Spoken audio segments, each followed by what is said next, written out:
Bonjour à tous, bonjour à toutes. Ça fait un petit moment que j'ai pas fait de vidéo pour la simple raison que le Seigneur, c'est lui qui me met à cœur de faire ces petites vidéos, tout simplement pour vous parler de sa part. Donc on est juste ses instruments, voilà. Si je peux être un instrument pour vous aider, eh bien, je serai heureuse parce qu'un jour quelqu'un m'a aidé aussi de la part du Seigneur. Et je remercierai jamais assez le Seigneur pour le jour où il a sauvé ma vie. Le jour où ça a fait toute la différence. Donc ce matin, je vais vous parler d'un sujet très important. Le sujet qui touche, encore une fois, les derniers temps. On est dans les derniers temps. Oui. Je ne veux pas vous faire peur, mais je dois vous avertir que ça a déjà commencé.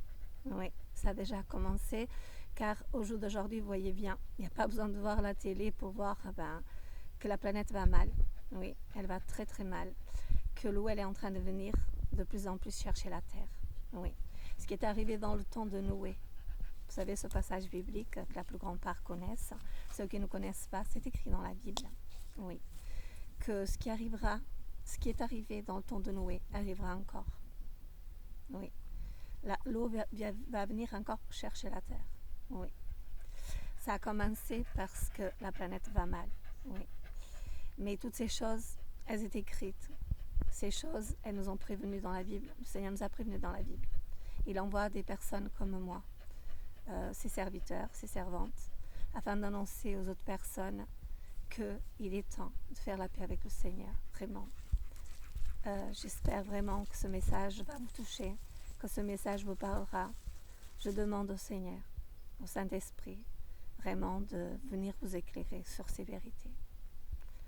C'est qu'il ne viendra pas que ces catastrophes naturelles qui ont déjà commencé. De plus en plus, on voit des choses arriver comme de la foudre qui tombe sur les maisons. À 3 maisons de chez moi, il y a une maison qui a été brûlée, la gazinière, toute la cuisine. À, on va dire, un quart d'heure de chez moi, 20 minutes, il y a une maison qui a complètement explosé par la foudre. Oui. Je suis en France, voilà, j'habite en France, pour ceux qui sont d'autres pays. Et je peux vous dire que ça ne touche pas que les îles, ça touche, dernièrement, ça touche tout endroit. Il y a des tremblements de terre, il y a des virus de plus en plus qui apparaissent, donc, comme le Covid, comme d'autres. Toutes ces choses, en fait, elles sont écrites.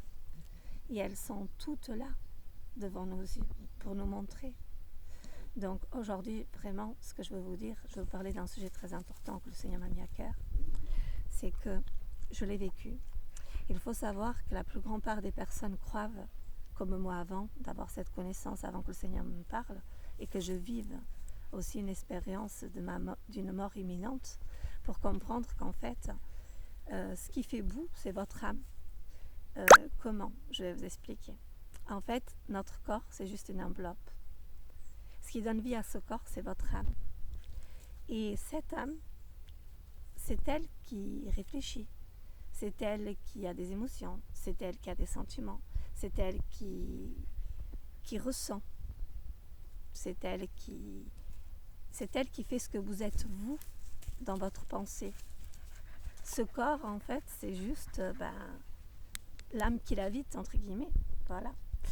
Et quand j'ai eu cette mort imminente, c'est pas un sujet facile, j'espère que je vais vraiment bien vous l'expliquer. C'est que quand les médecins ils étaient en train de me réanimer, je voyais ce corps, mais moi, j'étais moi, ce corps qui était là-bas, je n'étais plus. Donc, ce que je ressentais, ce que je vivais, l'inquiétude, pas trop d'inquiétude, mais je voyais ce qui se passait autour. Je me disais, mais c'est bizarre, parce que là, il y a mon corps, mais en fait, je ressens rien. Et moi, je suis à l'extérieur. J'ai mis beaucoup de temps à comprendre, mais avec le temps, j'ai compris ce que ça voulait dire. C'est que ce qui donnait vie à ce corps qui était là, c'était l'âme. Et je vais vous dire, l'âme, elle ne meurt jamais. C'est le corps qui meurt. Ça veut dire que l'âme qui nous habite, cette âme, elle peut aller que dans 2 endroits, au paradis ou en enfer. Alors, aujourd'hui, je viens vous parler de ce sujet parce qu'il est très important, parce que l'ennemi, le diable, Il nous envoie des pensées, il nous fait croire par d'autres personnes, peu importe, parce que tout le monde a son conseil, tout le monde veut savoir, tout le monde veut trouver, tout le monde veut croire en tout et en n'importe quoi. Mais je vais vous dire une vérité, c'est que la seule vérité, c'est que cette âme, elle peut aller qu'à un endroit, le paradis ou l'enfer. À vous de faire le bon choix. Donc ce matin, je suis devant vous, vraiment, pour vous parler de la part du Seigneur. Faites votre choix tant qu'il est encore temps. Parce qu'une fois que ce corps est mort, une fois que vous mourrez, cette âme, en fait, c'est trop tard. Votre choix doit être fait avant. Après, bien sûr, on sera tous jugés dans le dernier temps. Ceux qui sont morts, ils passeront dans le tribunal du Seigneur. Ils seront ramenés à la vie pour être justement jugés pour ce qu'ils ont fait, s'ils ont fait du bien, s'ils ont fait du mal. Après, c'est le Seigneur qui décide qui va au paradis ou pas. Mais ce que je veux vous dire, c'est que n'attendez pas de vous repentir devant Dieu. N'attendez pas vraiment pour demander au Seigneur pardon.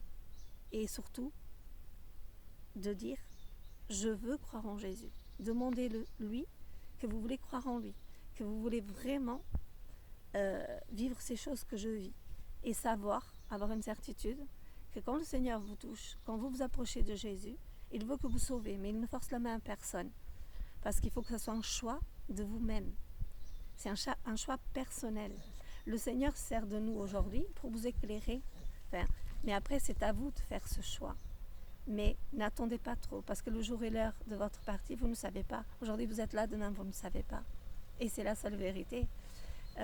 Aujourd'hui, vous devez faire le bon choix. Faites le bon choix.